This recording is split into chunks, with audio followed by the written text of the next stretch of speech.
So students, welcome to our channel Vasant education. तो आज हम पढ़ेंगे क्लास 10 चैप्टर 1 इंग्लिश का ए लेटर टू गॉड, जी.एल. फ्लुएंट्स। तो जिसने ये स्टोरी लिखा है, जिस ऑथर ने स्टोरी लिखा है, ये उनका नाम है जी.एल. फ्लुएंट्स। तो उन्होंने क्या, a letter to God, a letter to God का मीनिंग क्या है? मतलब एक चिट्ठी भगवान को देने के लिए। तो ए लेटर टू गॉड का मतलब है, मतलब उसको, जिसने भी ये चिट्ठी लिखी थी, उसको गॉड के ऊपर कितना भरोसा था, उसके ऊपर ये स्टोरी है। Before you read, they say faith can move mountains, but what should we put our faith in? This is the question this story delicately poses. तो they say faith can move mountains, they say मतलब सभी कहते हैं कि मन में अगर faith हो, विश्वास हो, तो कुछ भी कर सकते हैं। माउंटेन्स को मतलब पहाड़ को भी हम अपने जगह से हिला सकते हैं, कुछ भी कर सकते हैं अगर मन के अंदर आत्मविश्वास हो। But what should we put our faith in? तो किसके ऊपर हम अपना विश्वास दिखाएं? This is the question this story delicately poses. यही क्वेश्चन के ऊपर ये स्टोरी जो दिया हुआ है। Lencho is a farmer who writes a letter to God when his crops are ruined। Lencho क्या है? लेंचो एक फार्मर है, जिसने ऑथर ने यहाँ पे एक स्टोरी लिखा है। वो स्टोरी का मेन कैरेक्टर कौन है? लेंचो। तो लेंचो कौन है? Farmer. Who writes a letter to God when his crops are ruined। जब उसकी, वो फार्मर था, जब उसकी खेती उजड़ गई थी, जब उसका फार्म सब क्रॉप्स जब ruined हो गया था, तो उसने क्या किया? तो उन्होंने एक लेटर लिखा। किसको लिखा? गॉड को लेटर लिखा। किसको लिखा? गॉड को। Letter to God, a letter to God. तो उसने किसी इंसान को नहीं लिखा, किसी को भी नहीं लिखा। किसको लिखा? उसने गॉड को लिखा। यहीं से पता चलता है कि ए लेटर टू गॉड से पता चलता है कि उसको भगवान के ऊपर कितना विश्वास था। तो उसने डायरेक्ट ही लेटर लिख लिया गॉड को। यहाँ स्टोरी में दो एंगल दिखाई दे रहे हैं। एक है तो उसका जो फेथ है, उसका जो विश्वास है, वो गॉड के ऊपर, भगवान के ऊपर कितना है, बहुत है या कितना है। और दूसरी चीज़ दिखाती है कि ये कॉमेडी, मतलब ये जो उसने एक लेटर लिखा है गॉड को, तो ये उसको दिखाता है कि उसको कितना भरोसा है भगवान के ऊपर। ये एक साइड है। और दूसरी चीज़ है कि जो गॉड को लेटर लिखना एक हंसने की बात है। मतलब गॉड को कौन लेटर लिखता है, भगवान को कौन लेटर लिखता है? तो ये दूसरा एंगल है। पर यहाँ पे हम क्या कहते हैं, हम देखेंगे आगे जाके ये कौन से एंगल में ये स्टोरी है। तो लेंचो जो है वो फार्मर है, वो किसको लेटर लिखा था उसने? गॉड को। When his crops are ruined, जब उसका जो क्रॉप्स था, जो उसने कौन सा क्रॉप्स का खेती किया था? आस्किंग फॉर में 100 pesos। उसने लेटर गॉड को लिखा था। क्यों लिखा था भगवान को लेटर? क्योंकि उसकी जो खेती है वो उजड़ गई थी, वो ख़त्म हो गया था। उसने आस्किंग फॉर 100 pesos, उसने 100 pesos, ये जो 100 pesos है, ये जो 100 pesos है, ये करेंसी है लातिन अमेरिका की करेंसी, उसको पैसा है। तो उन्होंने, मान लो कि उसने 1000 रुपये मांगा था भगवान को कि मुझे 1000 रुपये चाहिए, कि आस्किंग फॉर 100 pesos, मुझे मेरी जो खेती है वो उजड़ गई है, मुझे 1000 रुपये चाहिए। Does Lencho's letter reach God? क्या वो लेंचो की जो लेटर है, उसने जो लेटर लिखा था भगवान को, वो भगवान के पास पहुंचेगा? Does God send him the money? क्या भगवान उसको पैसे भेजेंगे? Think what your answer to these questions would be. तो आप ही लोग ये सोचेंगे कि या इसका आंसर क्या होगा, उसकी जो लेटर है वो भगवान के पास पहुंचेगी या फिर भगवान उसे पैसे देंगे। तो इसके बारे में हम ये अभी स्टोरी पढ़ेंगे। The house, the only one in the entire valley, set on the crest of a low hill. The house के साथ एक घर था। The only one in the entire valley, एक वैली के जैसा था, एक पहाड़ के जैसी थी वहाँ पे एरिया। जैसे हम मनाली, कुल्लू मनाली जाते हैं, वहाँ पे पहाड़ में जैसे होते हैं, वहाँ पे एक पहाड़ था। तो एंटायर वैली मतलब एक पहाड़, वहाँ पे वैली पे सिर्फ एक ही घर था। Set on the crest of a low hill, ऐसे पहाड़ होते हैं, ऐसे पहाड़ होते हैं। तो उसके पहाड़ के ऊपर जब आप पहाड़ के ऊपर चले जाओगे तो आपको वो घर दिखेगा। The crest of a hill, crest मतलब जो ऊपर होता है यहाँ पे,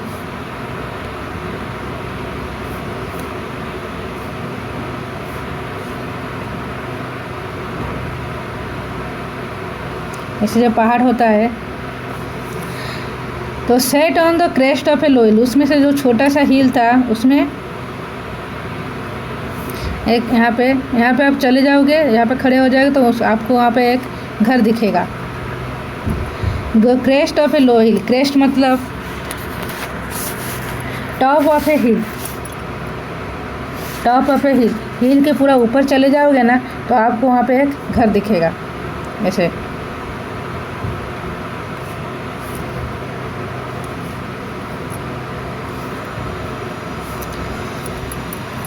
From this length one could see the river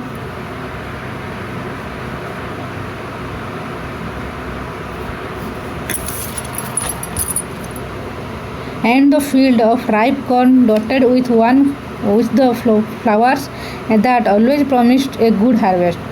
जब आप वहाँ पे वैली पर जाएंगे वहाँ पर एक ही घर होगा, किसका घर था, वो लेंचो का, जो एक ही घर था उसका वहाँ पे वैली में, पूरा एंटायर वैली में, जो कि आप एक छोटे से हिल के ऊपर जाएंगे, चढ़ जाएंगे तो वहाँ से आपको वहाँ से वो घर दिख जाएगा।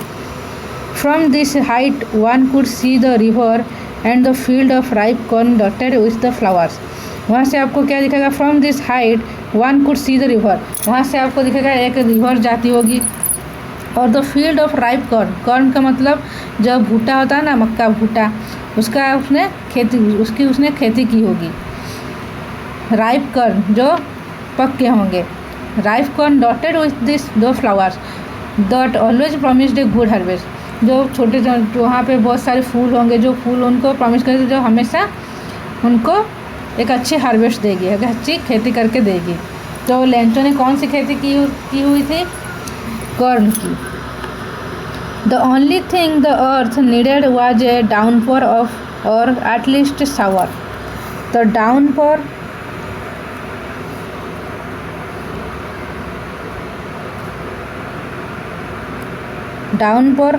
एटलीस्ट ए शावर, इसका मतलब डाउन का मतलब नीचे, पोर का मतलब ऊपर से जो बूंदे छिटकाते हैं पानी का, उसको बोलते हैं डाउनपोर और at least shower.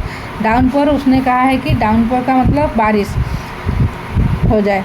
The only thing the earth needed was a downpour, उसने तो खेती की हुई थी तो उसको सिर्फ ये चाहिए था कि वहाँ पे थोड़ा सा बारिश हो जाए, या फिर एटलीस्ट ए शावर, ये थोड़ी सी बारिश हो जाए या फिर ज़ोर से बारिश हो जाए, पर बारिश हो जाए। थ्रो आउट द मॉर्निंग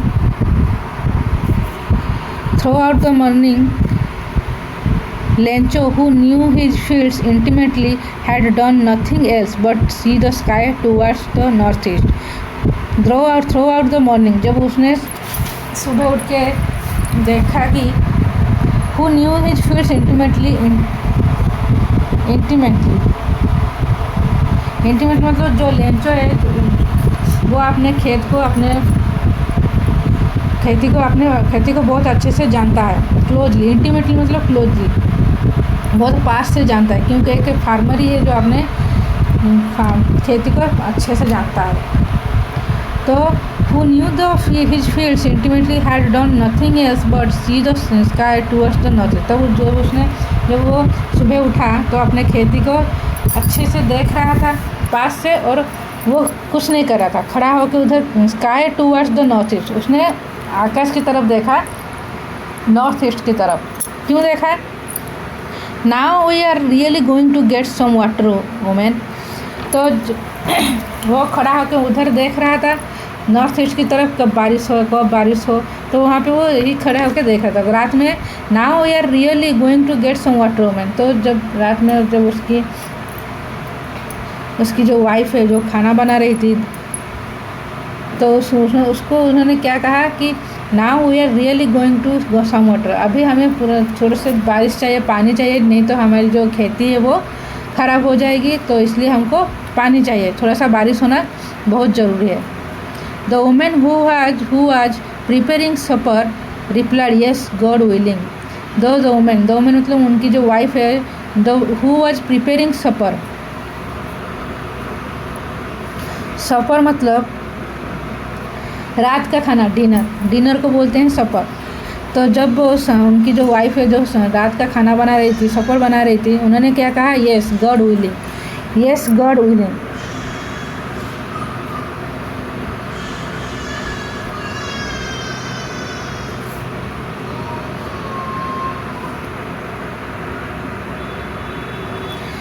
हाँ, जैसे भगवान की इच्छा, गॉड विलिंग। अगर भगवान की इच्छा होगी तो बारिश कराएंगे, अगर नहीं होगी तो वो बारिश नहीं कराएंगे।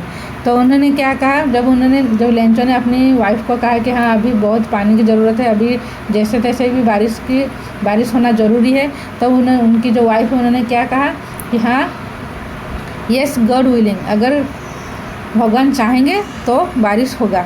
The older boys were working in the field while the smaller ones were playing near the house. The older boys, उनके जो बच्चे थे, जो बड़े बच्चे थे, वो काम कर रहे थे फील्ड में, और जो छोटे छोटे बच्चे थे वो खेल रहे थे, बाहर ही घर के पास खेल रहे थे। Smaller ones were playing near the house until the woman called to them all, come for dinner. It was during the meal that just as Lencho had predicted, big drops of rain began to fall. तो जब उनके जो बड़े बच्चे थे, elders थे, उनको वो फील्ड में काम कर रहे थे और छोटे जो बच्चे थे वो घर के पास ही खेल रहे थे। तो जो उनकी जो वाइफ है उन्होंने सबको बुलाया खाना खाने के लिए। It was during the meal that just as Lencho had predicted, big drops of rain began to fall. जब वो खाना खा रहे थे तब लेंचो ने जो प्रेडिक्ट किया था कि हाँ आज कुछ बारिश होगी या फिर बारिश होना चाहिए, तो जब वो खाना खा रहे थे तो उसने देखा कि big drops of rain began to fall. Big drops of rain मतलब जोर से बारिश हो रही थी बाहर। In the north east huge mountains of clouds could be seen approaching. तो उन्होंने देखा है कि जोर से बारिश की बूंदें आ रही है। इन the north east huge mountain, north east की तरफ जो ह्यूज माउंटेन्स, बड़े बड़े पहाड़ हैं, उनसे clouds could be seen approaching. Cloud से जो वो क्लोज आ रहे हैं, जो क्लाउड से जो बादल है वो बहुत सारे बादल पास में आ रहे हैं, वो बारिश करने आ रहे हैं। अप्रोचिंग मतलब बहुत सारे बादल आ रहे हैं। The air was fresh and sweet, जो बारिश के समय पहले जो एयर आता है, जो हवा बहती है, वो बहुत ही फ्रेश होती है और स्वीट होती है, फिर बारिश होती है।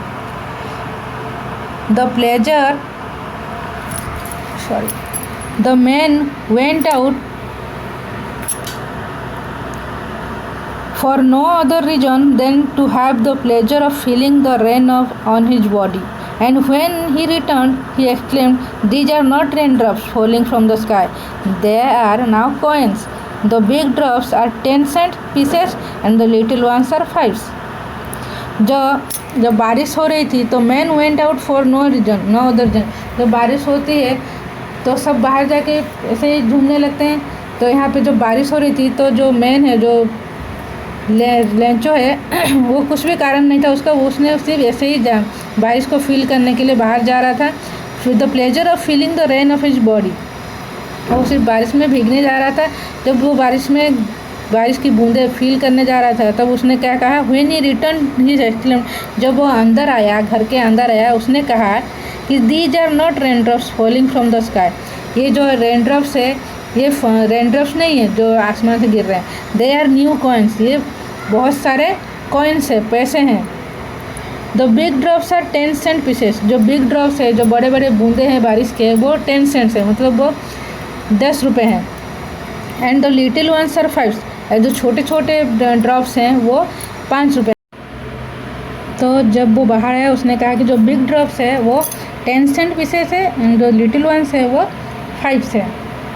तो बेसिकली जो ऑथर है उन्होंने यहाँ पे बताया है कि जो लेंचो है वो अपने हिसाब से उसने जो बिग ड्रॉप्स है, जो बिग रेन ड्रॉप्स है, उसको उसने कहा है कि 10-cent पीसेस एंड जो लिटिल वंस है उसको 5 कहा है। क्योंकि जब बारिश होती है तो फसलें अच्छी होती हैं।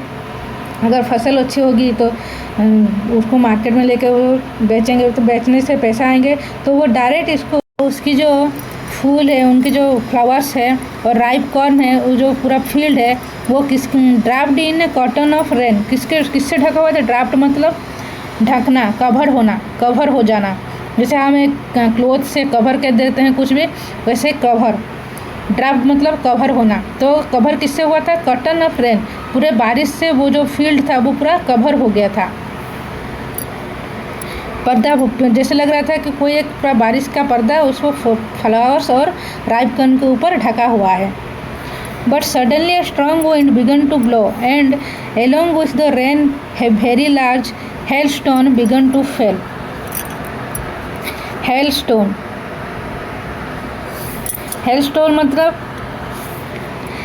मतलब बर्फ़ के पत्थर, जो बड़े बड़े बर्फ़ के गोले नहीं आते, जो बारिश जब होती है बर्फ़ के पत्थर गिरते हैं आसमान से, उसको बोलते हैं हेलस्टोन्स।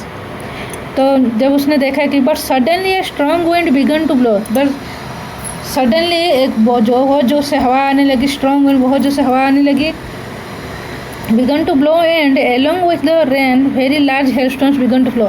जब धीरे धीरे बारिश हो रही थी, फिर जोर जोर से बारिश हुआ, जोर जोर से बढ़ा, फिर क्या हुआ? सडनली बहुत जोर से हवा देने लगी, स्टॉर्म जैसे हो गया, उसे तूफान जैसे हो गया, तूफान आने लगा जैसे हो गया। तो बहुत बड़े बड़े जो पत्थर है वो आसमान से गिरने लगे। हेल मतलब बर्फ़ के पत्थर है जो उसमें आसमान से वो गिरने लगे। बिगन टू फॉल, आसमान से वो गिरने लगे, बहुत जोर से हवा देने लगी। This truly did resemble new silver coins, This truly did resemble new silver coins. तो जो this truly did resemble new silver coins, तो जब लेंचो था तो उसने क्या कहा? जो बड़े बड़े बर्फ़ के गोले, बर्फ़ के पत्थर आ रहे थे, उनको उसने क्या कहा?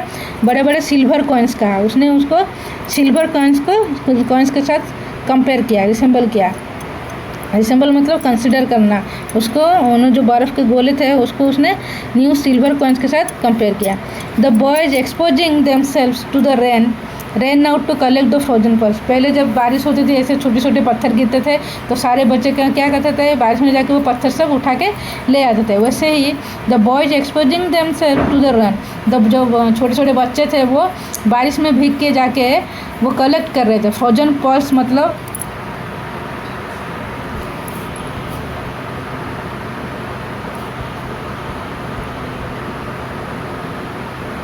फ्रोजन पल्स, वो जो बर्फ़ के गोले थे वो मोतियों जैसे दिख रहे थे।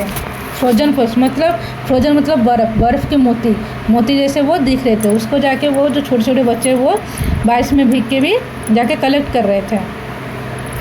It's really getting bad now, exclaim the man. जब जोर से फिर धीरे धीरे जोर से बारिश बढ़ने लगा तो उसने कहा, लेंचो ने कहा कि it's really getting bad now, अभी ये बहुत ही ख़राब हो रहा है। पहले जैसे धीरे धीरे हो रहा था बारिश ठीक था, पर अब जोर से जब होने लगा तो ये बहुत ही ख़राब है। I hope it passes quickly, it did not pass quickly. मैं सोच रहा हूँ ये बहुत जल्दी अभी चला जाए, जब जोर से बारिश ना हो, जोर से हवा ना दो, नहीं तो मेरी जो हार्वेस्टिंग है वो रियून हो जाएगी सब। तो उसने कहा कि अब मैं सोच रहा हूँ काश ये जल्दी पास हो जाए। It did not pass quickly, but ये जो हवा थी, जो आंधी थी, वो तूफान थी, वो बहुत जल्दी जा नहीं रही थी। For an hour the hail rained on the house, the garden, the hillside, the cornfield, on the whole valley.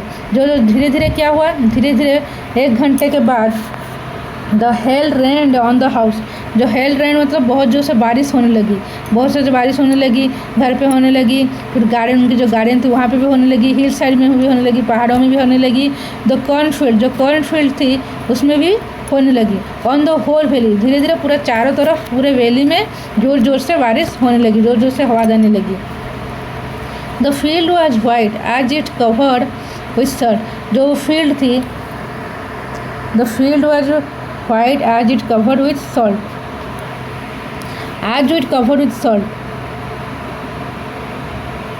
जो फील्ड थी, जो वैली थी, वो पूरी तरह क्या होने लगी, जैसे लग रहा था कि कोई नमक से पूरा उसको ढक दिया है, उसने पूरा नमक से वो जो फील्ड है पूरा ढक गया है, ऐसे लग रहा था। पूरा वाइट हो गया था, वो स्नो की वजह से, बारिश की वजह से जो पूरा फील्ड था वो वाइट हो गया था, जैसे लग रहा था वो किसी ने नमक से पूरा ढक दिया है पूरा फील्ड को।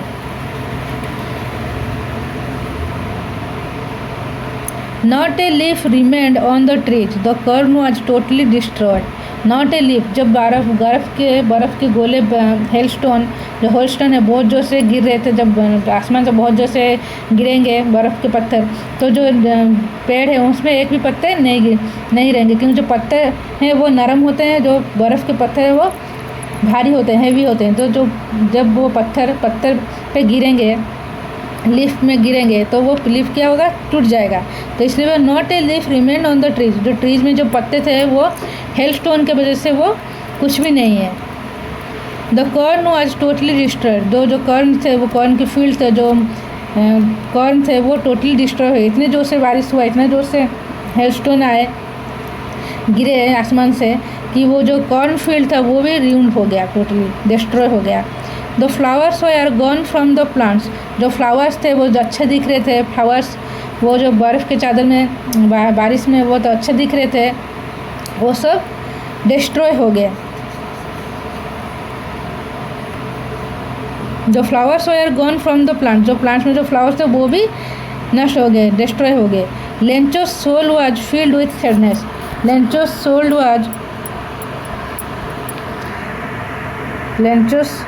Was filled with sadness. यहाँ पे लिखना है लेंचो जो था वो फील्ड विथ सैडनेस, पर यहाँ पे ऑथर ने ऐसे लिखा हुआ है जो Lencho soul was filled with sadness, उसकी जो आत्मा है, उसकी जो अंदर की आत्मा है वो पूरा सैडनेस से भरी गई। तो Lencho soul was filled with sadness का मतलब लेंचो पूरा अंदर से ही सैडनेस से भर गया, दुखी हो गया। When the storm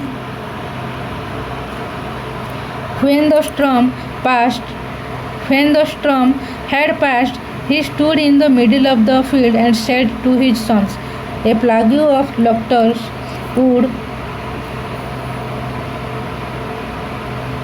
have left more than this. This hell has left nothing. तो उसने क्या कहा,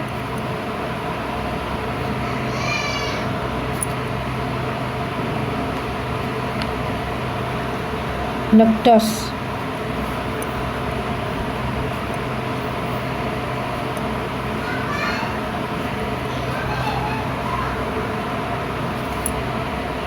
लक्टस क्या है, एक प्रकार का इंसेक्ट है। इंसेक्ट मतलब जो टिड्डे होते हैं उनको लक्टस बोलते हैं। Insects which fly in big swarms and destroy crop, जो बहुत सारी खेती है क्रॉप्स की है, जो क्रॉप्स के होते हैं उनको आके वो खाते हैं, जो उनके ग्रुप्स में आके वो खाते हैं, जैसे कि टिड्डियाँ होते हैं, टिड्डे होते हैं, उनके वो ग्रुप से अपने आते हैं और वो खाते हैं। तो उसने क्या कहा कि जब उसकी जो लेंचोस की जो सोल है, वो जो लेंचो है, जो वो अंदर से पूरा सैडनेस से भर गया था।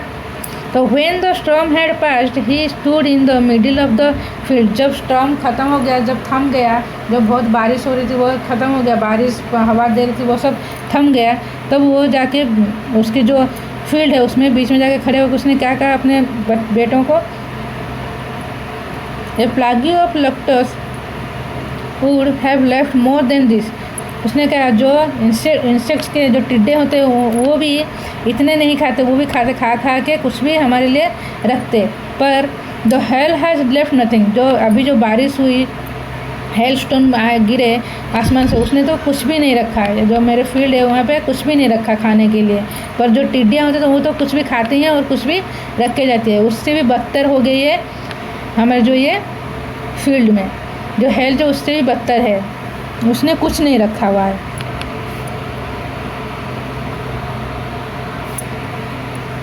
This year we will have no कर्न।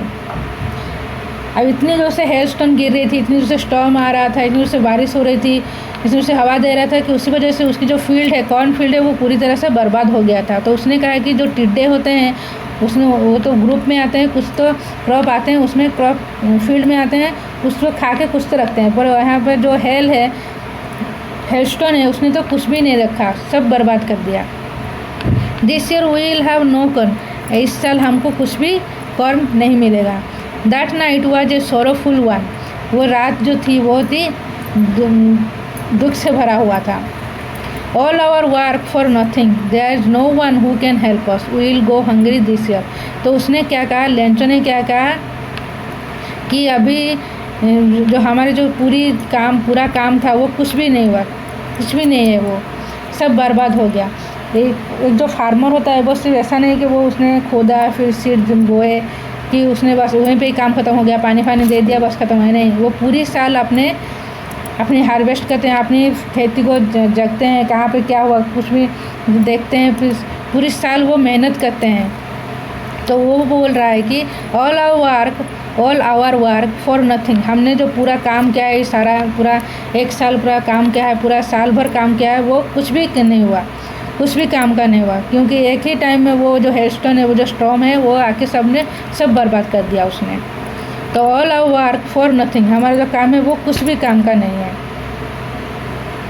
There is no one who can help us, अब पूरे वैली में उसका एक ही घर था लेंचो का, वहाँ पे आसपास में कोई नहीं था, कोई भी नाइबर्स नहीं थे, पूरे वैली में वो एक ही था वहाँ पे। तो उसने कहा कि there is no one who can help us, अभी यहाँ पे कोई भी नहीं है जो हमें हेल्प कर सके, कि हमें कुछ भी हेल्प दे सके। There is no one who can help us, we will go hungry this year, अब इस साल हम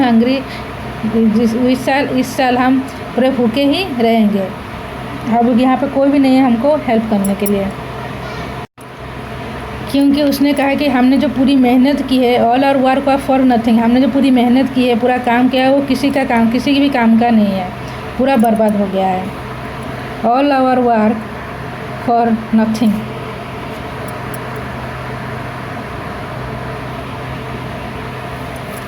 But in the hearts of all who lived in that solitary house,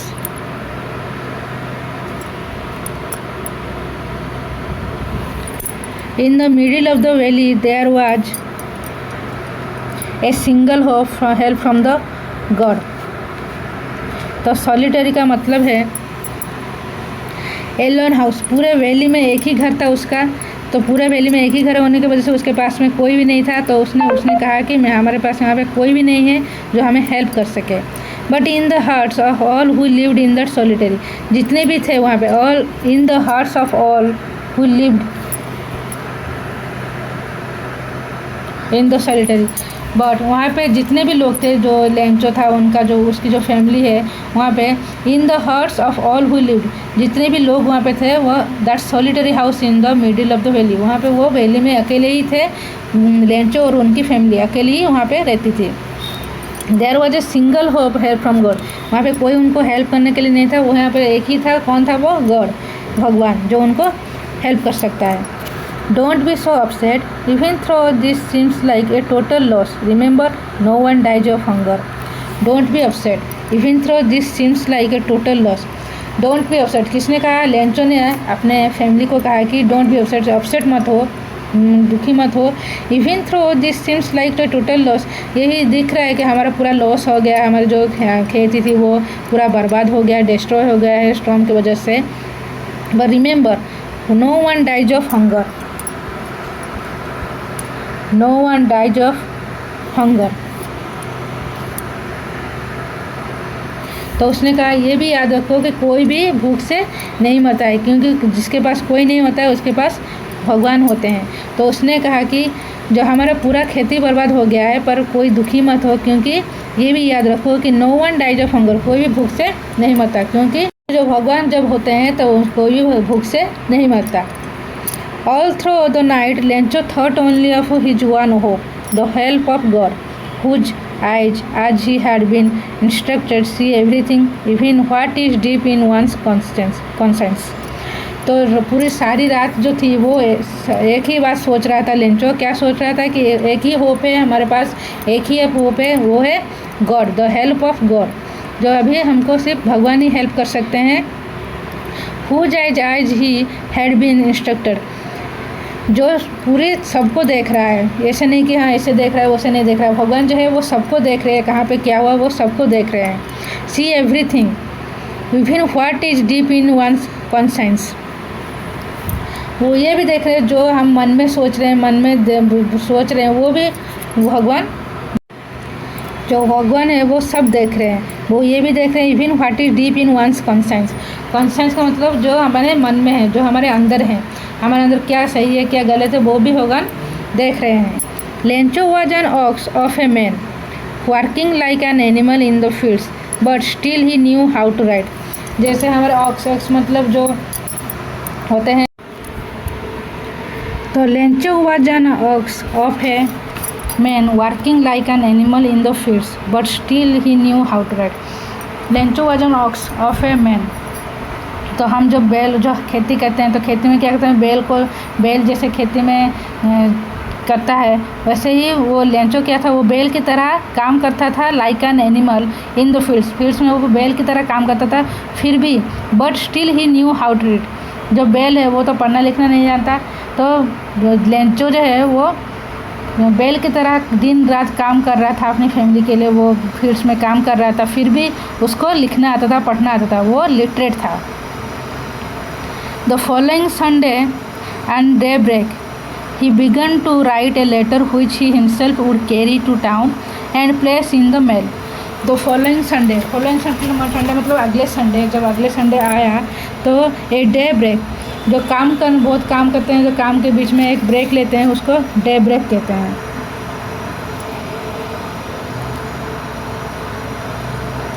काम करते करते बीच में पूरा सारा दिन जो काम करते हैं, वो बीच में जो ब्रेक लेते हैं उसको डे ब्रेक कहते हैं। तो अगले संडे क्या हुआ, जो उसने ब्रेक लिया तो उसने क्या किया, he began to write a letter which he himself would carry to town and place in the mail. तो उसने क्या, अगले संडे जब उसको काम कर रहा था तो वो एक ब्रेक लेके उसने एक लेटर लिखी, किसको, गॉड को, भगवान का एक लेटर लिखा, जिसमें which he himself would carry to town and place in the mail, जो उसने खुद लिखा और वो खुद ही लेके जा रहा था टाउन को, और वो मेल भी करना था उसको। It was nothing less than a letter to God. तो वो क्या था, वो और कुछ भी नहीं था, लेस देन मतलब वो और कुछ भी, was nothing, it was nothing less than a letter to God. तो वो और कुछ नहीं था, वो क्या था, ए लेटर टू गॉड। तो अब हम यहाँ पे जानते हैं कि ए लेटर टू गॉड का स्टोरी जो है वो किसके ऊपर बेस है, it was nothing less than a letter to God. तब हम क्या जानते हैं कि जो ये स्टोरी है, जो ये चैप्टर है, वो जो नाम दिया गया है लेटर टू गॉड, यहाँ पे वो सेटिस्फाई होता है कि ए लेटर टू गॉड। उसने किस लिए लेटर को लिखा था, गॉड को क्यों लिखा था भगवान का लेटर, कि उसकी जो कॉर्न फील्ड है वो पूरी तरह रूइन हो गई है, इसलिए उसने वो गॉड को लेटर लिखा था।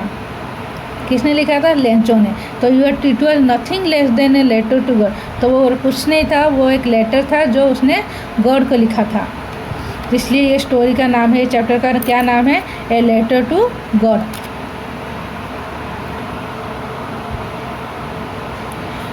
गॉड ही रोट, उसने क्या लिखा, God if you don't help me my family and I will go hungry this year. उसने लिखा है, अगर आप हमें हेल्प नहीं करेंगे तो इस साल मैं और मेरी जो फैमिली है वो भूख से रहेंगे इस साल। I need 100 pesos in order to sow my field again and to live until the crop comes because the hailstorm। बस इतना लिख के उसने डॉट दे दिया। तो उसने क्या लिखा कि गॉड अगर आप हमें हेल्प नहीं करेंगे तो इस साल मैं और मेरी जो फैमिली है वो पूरी तरह भूख से रहेगी। I need 100 pesos in order, I need 100 pesos। उसने भगवान से क्या कहा कि उसने कहा कि मुझे 100 pesos चाहिए, मुझे करेंसी ऑफ लैटिन अमेरिका जो कि पिसोस है, मतलब मुझे 1000 रुपये चाहिए, 100 रुपये चाहिए, जो भी है, मुझे 100 pesos चाहिए। क्योंकि in order to sow my field again, मेरी जो खेत है उसको बोने के लिए, सो करने के लिए, मेरी जो फील्ड है उसमें सो करने के लिए, again and to live until the crop comes, जब तक वो हार्वेस्ट नहीं हो जाती, जब तक वो फसलें नहीं आ जाती, तब तक मुझे वो 100 pesos चाहिए टू सो करने के लिए मेरी फील्ड में, जब तक वो हार्वेस्ट नहीं हो जाती, जब तक वो क्रॉप कम आ नहीं जाती, जो कॉर्न फील्ड है वो पूरी तरह हार्वेस्ट नहीं हो जाती। बिकॉज द हेलस्ट्रॉम, क्योंकि जो हेलस्ट्रॉम आया था अब उसने जो डॉट डॉट दिया है उसने आगे क्यों नहीं लिखा, क्योंकि वो जानता है कि ये सब जो हेलस्टॉर्म हुआ है, जो बारिश हुई है, वो किसकी वजह से हुई है, भगवान की वजह से। भगवान ने ये सब किया है, तो वो जानता है कि आगे जो भी हुआ है वो भगवान जानते हैं, तो उसने वो लिखा नहीं। उसने सिर्फ यही लिखा कि बिकॉज द हेलस्टॉर्म लिख के डॉट डॉट दिया, मतलब आगे जो भी हुआ है वो भगवान जानते हैं, तो इसलिए उसने कुछ नहीं लिखा। He wrote to God and on the envelope, उसने पूरा लेटर लिख के उसने एक एनवलप के अंदर उसने रख दिया, और ऊपर क्या लिखा उसने, टू गॉड। एक हमें एक एड्रेस देना पड़ता है कि जहाँ पे हम एक लेटर लिखते हैं वहाँ पे हमें एड्रेस देना पड़ता है कि हाँ इस एड्रेस पे ये लेटर को भेजना है। तो उसने उस जो वहाँ पे उसने क्या एड्रेस दिया है, टू गॉड, मतलब गॉड के पास ये लेटर भेजना है। Put the letter inside and still troubled went to town, तो उसने वो लेटर क्या क्या उसने पूरा लेटर लिख लिया, तो उसने वहाँ पे वो लेटर लिख के उसने वहाँ पे एनवेलप के अंदर रख दिया, और फिर वो टाउन चला गया। At the post office he placed a stamp on the letter and dropped it into the mail box, वहाँ पे पोस्ट ऑफिस जाके उसने क्या क्या वहाँ पे उसने जाके स्टाम्प लगाया, वो जो स्टाम्प के बिना वो लेटर कहीं पे भी नहीं जा सकती, तो इसलिए उसने वहाँ पे जाके अपने लेटर पे एनवेलप के ऊपर उसने एक स्टैम्प लगाया। And dropped it in the mail, और वहाँ पे एक मेल बॉक्स था, वहाँ पे उसने जाके मेल बॉक्स में वहाँ पे उसने ड्रॉप कर रख दिया। He wrote one of the employees who was a postman and also helped at the post office went to the boss laughing heartily and showed him the letter to God. Never in his career as a postman had he known that address. तो उसके बाद जब उसने वो letter लेके उसने वो mail box में मेल कर दिया, तो one of the employees who was a postman, तो उस पोस्ट ऑफिस में जो काम करता था एक एम्प्लॉय था, वो पोस्टमैन भी था और दूसरे काम में भी पोस्ट ऑफिस में हेल्प करता था। तो who was a postman and also help at the post office, जो एक पोस्टमैन भी था और दूसरे कामों में भी उनको हेल्प करता था। Went to his boss laughing heartily and showed him the letter to God, तो वो अपने बॉस के पास गया, पोस्टमास्टर के पास गया, उसने वो लेटर दिखाई उनको और जोर से हंसने लगा कि ये देखो किसने एक लेटर लिखा हुआ है गॉड के पास। Never in his career as a postman had he known that address, उसने अपने कैरियर में कभी भी नहीं देखा कि किसने गॉड को लेटर लिखा हुआ है, किसने भगवान को लेटर लिखा हुआ है, उसने कभी भी अपने कैरियर में कभी देखा ही नहीं है, इसलिए वो जोर से हंस रहा था। The postmaster a fat amiable fellow also broke out laughing. Postmaster amiable का मतलब फ्रेंडली एंड प्लेजेंट, जो पोस्टमास्टर था वो कैसा था, फैट मतलब मोटा सा था, एमेबल मतलब फ्रेंडली था। Fellow also broke out laughing, वो जो पोस्टमास्टर था वो बहुत ही फैट था, मोटा था, बहुत ही फ्रेंडली था, प्लेजेंट था, और ऑल्सो वो भी वो लेटर को देख के जोर से हंसने लगा। ब्रोक आउट लाफिंग मतलब जोर से भी हंसने लगा।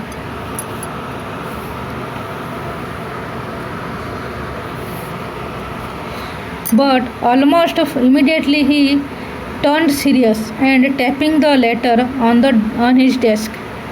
पर जोर से जो दोनों जब हंस रहे थे जोर से, पर ऑलमोस्ट इमीडिएटली, पर उसके बाद suddenly he turned serious and tapping the letter, वो हंस रहा था ऐसा, सडनली वो उसने हंसना बंद कर दिया, वो सीरियस हो गया। Tapping the later on his, वो जो लेटर था वो अपने जो डेस्क था वहाँ पे रखने लगा, टैप करने लगा। रखने को टैप करते हैं, जोर से रखने को टैप करते हैं। Commented what faith, I wish I had the faith of the man who wrote this letter starting up a correspondence with God. What faith, I wish I had the faith of the man who wrote this letter, तो suddenly वो जो हंस रहे थे वो serious हो गए, उसने जो एनवेलप दिया था, उसने जो एक लेटर पकड़ा था उसको टैप कर दिया डेस्क के ऊपर। उसने कहा कि व्हाट फेथ, कैसा मतलब कैसे विश्वास है इसका जिस गॉड के ऊपर, जिसने ये डायरेक्ट गॉड को ही लेटर लिख लिया, इसने इतना विश्वास है उसको अपने भगवान के ऊपर। काश मेरे पास भी इतना विश्वास होता है भगवान के ऊपर, तो मैं डायरेक्ट भगवान को बोल पाता। Starting of A correspondence with God, तो उसने क्या कहा, starting of A correspondence with God. तो उसने बाद में वो पेपर लेटर एनवलप जो है वो उसने खोल के देखा, एडजस्ट करके देखा कि so in order not to shake the writer's faith in God the postmaster came up with an idea. जब उसने वो लेटर खोल के देखा कि इसने ऐसे लेटर में लिखा हुआ है गॉड को, तो उसने in order to shake the writer's faith, जो जिसने वो लेटर लिखा था उसको राइटर कहा इसने, तो जिसने भी वो लेटर लिखा था गॉड के ऊपर इसने विश्वास करके, तो उसको जो विश्वास है वो भगवान के ऊपर उसको बजाय रखने के लिए उसने क्या किया, the postmaster came with an idea. उसने एक आइडिया निकाला कि आंसर द लेटर, वो उसको जो लेटर है वो लेटर का आंसर वो पोस्टमास्टर देगा। But when he opened it it was evident that to answer it he needed something more than goodwill. जब पोस्टमास्टर ने जब वो लेटर खोल के देख के पढ़ा, तो उसने देखा कि उसको if he needed something more than goodwill, उसको भगवान से और दूसरे और कुछ भी चाहिए था, जैसे कि उसको पैसे चाहिए थे भगवान से, उसका अपने लेटर का आंसर नहीं चाहिए था, और लेटर का आंसर के साथ साथ उसको कुछ पैसे भी चाहिए था। Ink and paper but he stuck to his resolution, he asked for money from his employees. जब उसने देखा कि जो राइटर है उसको गॉड से भगवान से आंसर भी चाहिए था और पैसे भी चाहिए थे उसके फैमिली के लिए, तो जो पोस्टमास्टर है वो ही स्टॉक टू हिज रेजुलेशन, तो उसने ठान लिया था। स्टॉक टू हिज रेजुलेशन मतलब ठान लेना, स्टॉक मतलब अपने वादे पे अड़ा रहना। तो when he stuck to his resolution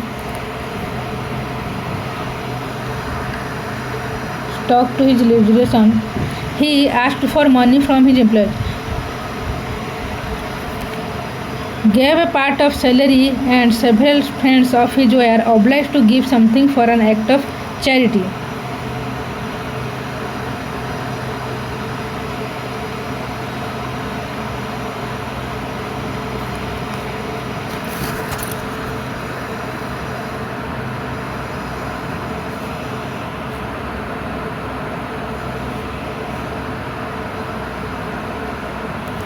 तो उसने देखा कि जो राइटर है उसको बहुत पैसों की बहुत ज़रूरत है, क्योंकि उसकी जो कॉर्नफील्ड है वो डिस्ट्रॉय हो चुकी थी, रेउंड हो चुका था। तो उसने क्या किया, अपने भी सैलरी से आधा दिया, और several friends of his were obliged, वो दूसरों से भी उन्होंने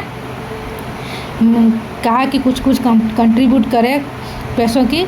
तो ये जो सबसे पैसे मांगना और अपने एम्प्लॉय से भी आधा पैसा मांगना, तो ये एक for an act of charity, एक चैरिटी बन गया था कि चैरिटी के लिए जैसे हम पैसे देते हैं कि हाँ एक अच्छा काम के लिए हम पैसा दे रहे हैं, कंट्रीब्यूट कर रहे हैं, वैसे ही एक चैरिटी बन गया था जिसके लिए सब अपने तरफ से आधा कंट्रीब्यूट कर रहे थे। It was impossible for him to gather together the 100 pieces, so he was able to send the farmer only a little more than half.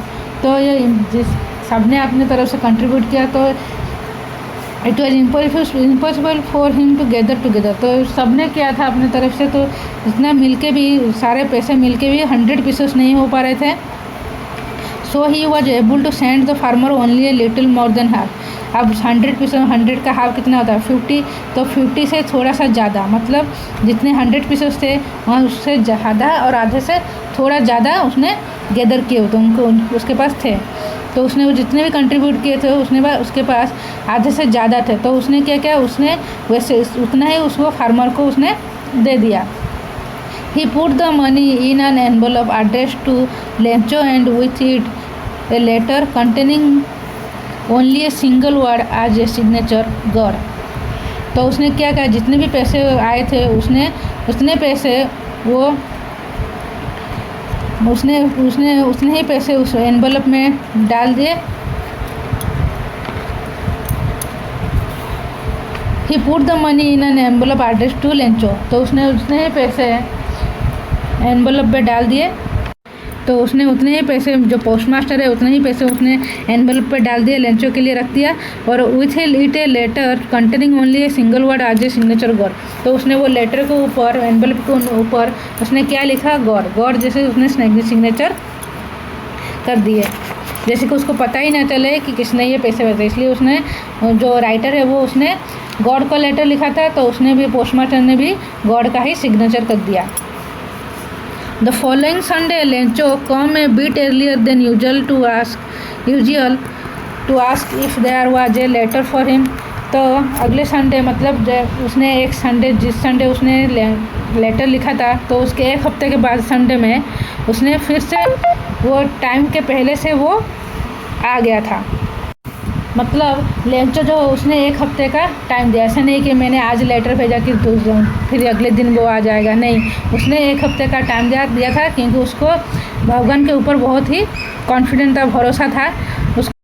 तो जो लेंचो है, फिर एक हफ्ते के बाद संडे को वो bit earlier than usual to ask if there was a letter for him. तो फिर वो पोस्ट ऑफिस आया, और पोस्ट ऑफिस खुलने से पहले ही वो बीट अर्लियर, बहुत जल्दी, थोड़ा सा जल्दी वो पोस्ट ऑफिस आ गया था, तो पूछने के लिए उसके लिए कुछ लेटर आया है कि नहीं। It was the postman himself who handed the letter to him while the postmaster experience the contentment of a man who has performed a good deed looked on from his office.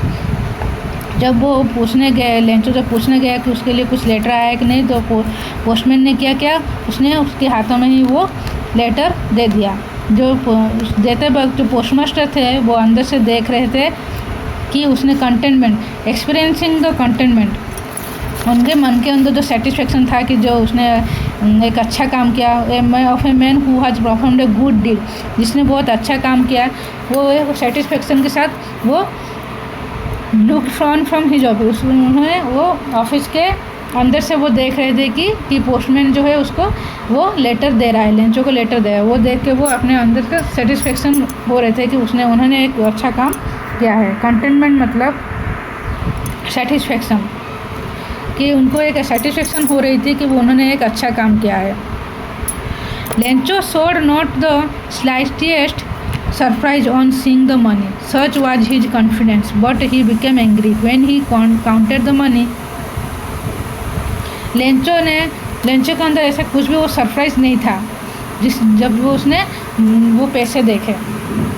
Such was his confidence, क्योंकि वो जैसे लग रहा था कि जैसे वो अंदर से ही कॉन्फिडेंस था कि मैंने भगवान को लेटर लिखा है, मतलब भगवान मुझे कुछ ना कुछ तो हेल्प करेंगे। इसलिए वो इतना सरप्राइज नहीं था जब उसने वो पैसे देखे। But he became angry when he counted the money, but वो बहुत ही गुस्सा हो गया जब उसने वो मनी काउंट किया, जब उसने वो पैसे देखे। कि क्यों गुस्सा हो गया? क्योंकि वो जो पैसे थे उसने 100 पैसे मांगे थे, पर जो वहाँ पे एनवेलप में तो 100 पैसे नहीं थे, क्योंकि पोस्टमास्टर ने उनको आधे से ज़्यादा दिया था, जो कि 100 पैसे नहीं थे। तो जब 100 पैसे नहीं थे तो उसने वो देख के वो बहुत ही गुस्सा हो गया। God could not have made a mistake, उसने कहा कि जो भगवान है वो कभी भी मिस्टेक नहीं करते, या तो कभी नहीं देते या तो फिर जब देते हैं पूरा अच्छे से देते हैं, वो ऐसे आधा अधूरा नहीं देते हैं। Nor could we have denied Lencho what he had requested, तो उसने कहा कि अगर देते हैं तो पूरा अच्छे से देते हैं, या देते नहीं देते तो नहीं देते हैं, तो ऐसे नहीं कि ऐसे आधा अधूरा करके देते हैं भगवान। तो उसने क्या कहा, nor could we have denied Lencho what he had requested, ऐसे नहीं है कि उसने जो रिक्वेस्ट किया था पैसों की उसे अगर ये पूरा देते नहीं तो नहीं देते, ऐसा नहीं है कि भगवान मना कर देंगे, क्योंकि जिसने भी जो मांगा है भगवान ने उसको दिया है, उतना कॉन्फिडेंट, उतना फेथ था उसका भगवान के ऊपर। तो उसने कहा कि ऐसा नहीं है कि मैंने जो मांगा है वो कभी मिलेगा नहीं, कि वो कभी भगवान देंगे नहीं। तो ऐसा नहीं है कि भगवान ऐसे मिस्टेक कर सकते हैं कि ऐसे आधा अधूरा करके देंगे। Immediately Lencho went up to the window to ask for paper and ink, तो जो लेंचो था वो गुस्सा हो गया, तो फिर वो जल्दी से कहाँ गया, वो एक खिड़की के पास गया, उसने वहाँ पे पेपर और इंक मांगी। On the public writing table he started to write, जो वहाँ पे एक पब्लिक, जैसे हम बैंक में जाते हैं एक टेबल होता है लिखने के लिए, जहाँ पे फॉर्म सब फिलअप करते हैं हम, वहाँ पे है। तो वहाँ पे पोस्ट ऑफिस में भी ऐसे एक पब्लिक राइटिंग टेबल था जहाँ पे वो सब लिखते हैं letter. With he much wrinkling of his brow caused by the effort he had to make express his ideas, wrinkling wrinkling of his bro. Bro मतलब हमारा जो आईब्रो है, जो रिंकलिंग मतलब जो फोरहेड पर जो रिंकल आता है, जो भी हम कुछ सोचते हैं, कुछ बहुत जल्दी में कुछ सोचते रहते हैं और लिखते रहते हैं, तो उसे ही ऐसे ही उसने जब लिख रहा था, कुछ सोच के लिख रहा था, तो उसके माथे पे वो रिंकलिंग आ रहे थे और उसके जो आईब्रो थे उसे ऊपर नीचे हो रहे थे। तो he started to write with much wrinkling of his brow, मतलब तो वो ऐसे लिख रहा था जैसे कुछ सोच के बहुत जल्दी से लिख रहा था। Caused by the effort he had to make to express his ideas, तो वो ऐसे लिख रहा था, वो जैसे कि वो अपने आइडियाज़ यहाँ पे लिख रहा था, उसको क्या चाहिए क्या नहीं चाहिए, वो ऐसे सोच के वो जल्दी से लिख रहा था। When he finished, he went to the window to buy a stamp which he licked and then affixed। तो जब उसने वो लिखना ख़त्म कर दिया, तो उसने कहाँ गया, वो स्टाम्प खरीदने गया।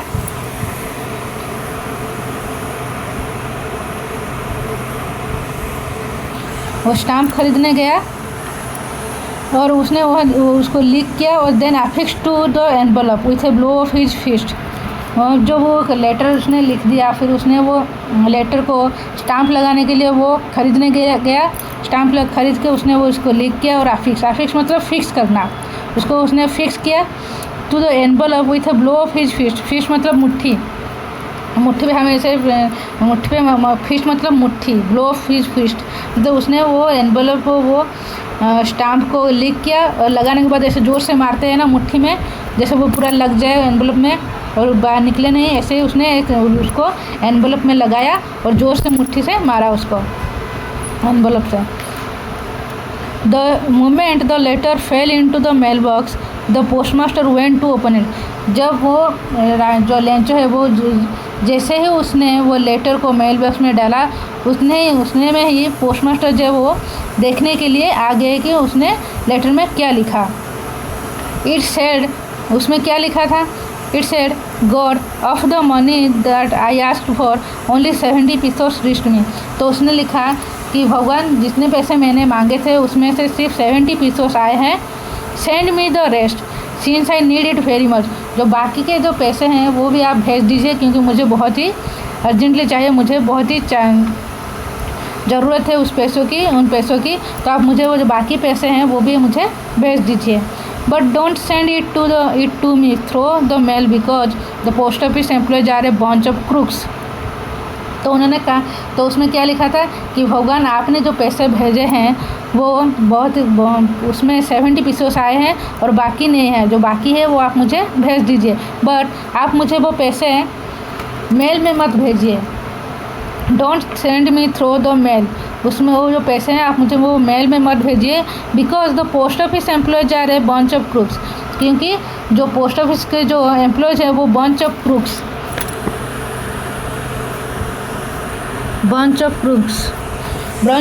मतलब चोरों का गैंग, जो चोरों का जो ग्रुप होता है उसे जो पैसे लूट देते हैं उसको क्रूक्स कहते हैं। तो उसने कहा कि आप जो पैसे भेज रहे हैं मुझे वो मेल में मत भेजिए क्योंकि जो पोस्ट ऑफिस के जो एम्प्लॉयज़ होते हैं वो बाकी के पैसे निकाल के ले जाते हैं, क्योंकि वो बंच ऑफ क्रूक्स है, मतलब चालाक है, वो बाकी के पैसे ले जाते हैं, चोर है। तो यहाँ पे पोस्ट ऑफिस में जो एम्प्लॉयज़ है वो चोर है, बंच ऑफ क्रूक्स है, तो आप मुझे वो मेल में मत भेजिए, डायरेक्ट मुझे भेज दीजिए। तो इसने क्या लिखा, तो post office employees are a bunch of crooks Lencho, बाद में उसने अपना नाम नीचे लिखा हुआ है। तो उसने लिखा हुआ है God of the money that I asked for only 70 pieces reached me. उसने लिखा जितने पैसे मैंने आपको मांगे थे उसमें से 70 पीसेस आए हैं, बाकी आप मुझे भेज दीजिए क्योंकि मुझे बहुत ही ज़रूरत है। But don't send it to me through the mail, क्योंकि पर ये जो पैसे हैं आप मुझे वो मेल में मत भेजिए, क्योंकि जो पोस्ट ऑफिस के जो एम्प्लॉयज़ है वो बहुत सारे चालाक है, चोर है, वो आधे पैसे निकाल देते हैं। ये सोच के उसने ये लेटर भगवान को लिखा था। तो ये लेटर जो पोस्टमास्टर ने पढ़ा कि उन्होंने सोचा कि ये जो बाकी पैसे हैं मैंने इसको दिए थे वो उसने हमको ही ऐसे बोल रहा है कि हम चोर हैं।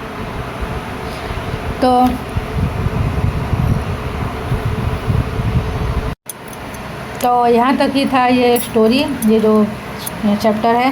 तो लेंचो जो है एक फार्मर है, उसकी जो फील्ड है वो हार्वेस्ट की हुई थी, उसको सब बारिश की वजह से सब बर्बाद हो गया था। तो उसने एक ही पे उसने भरोसा जताया, उसने अपना फेथ जताया किस पे, भगवान पे, क्योंकि उसके आसपास तो कोई था ही नहीं उसको हेल्प करने के लिए। तो उसने सोचा सिर्फ एक ही है जिसके पास वो जा सकता है और जो उसे हेल्प कर सकते हैं, वो कौन है, भगवान।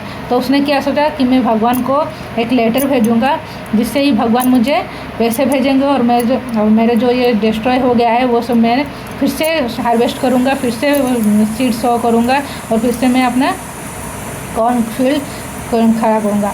तो फिर से मैं वो पैसे जो फैसले हैं वो फसलें फिर से आएंगी। तो उसने वो ये सोच के उसने गॉड को लेटर लिखा था कि भगवान मुझे 100 पैसों की ज़रूरत है, आप मुझे वो भेज दीजिए।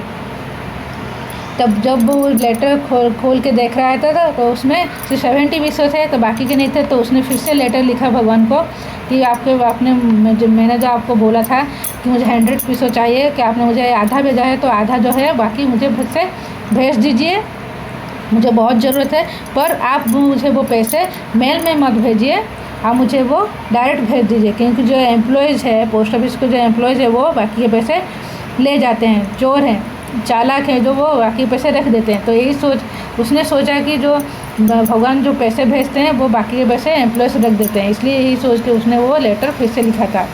तो इतना तक की स्टोरी है। तो इस स्टोरी का जो क्वेश्चन आंसर है वो बाद में नेक्स्ट सेपरेट वीडियो करके मैं बताऊँगी। तो इसमें से आपको कुछ भी अगर समझ में ना आए, किसका मीनिंग समझ में ना आए, किसी वर्ड का मीनिंग समझ में ना आए, तो आप मुझे कमेंट में बता सकते हैं।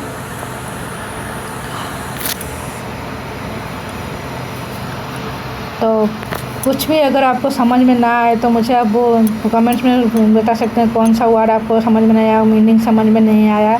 तो ये लेटर टू गॉड यहाँ तक ही थी इसकी स्टोरी। तो ये एक बहुत ही इंटरेस्टिंग स्टोरी है, बहुत ही अच्छी स्टोरी है। जो ये लेटर टू गॉड मतलब जो फार्मर है, एक इंसान है जो वो अपने सिर्फ भगवान के ऊपर ही विश्वास करता है, इतना फेथ है उसको गॉड के ऊपर, मतलब इतना फेथ है कि उसको लगता है कि जो भी प्रॉब्लम है वो भगवान ही सॉल्व कर सकते हैं, भगवान ही पैसे भेज सकते हैं। तो ये जो स्टोरी है लेटर टू गॉड, ये बहुत ही इंटरेस्टिंग स्टोरी है। तो यहाँ पे पता चलता है कि भगवान के ऊपर एक इंसान की कितनी फेथ है, कितनी विश्वास है। तो इस विश्वास में ही वो कुछ भी कर सकता है। तो ये स्टोरी इतना तक की थी। तो आप मुझे ये जो वीडियो है आपको अच्छा लगे तो वो बहुत सारे को शेयर कीजिए, कमेंट कीजिए, लाइक कीजिए और मेरे जो चैनल है वो उसको सब्सक्राइब कर दीजिए। तो नेक्स्ट वीडियो में लाऊँगी चैप्टर 2 का। तो तब तक आप ये वीडियो बहुत सारे स्टूडेंट्स को, आपके दोस्तों को शेयर कर दीजिए। तो स्टूडेंट्स मिलते हैं नेक्स्ट वीडियो में।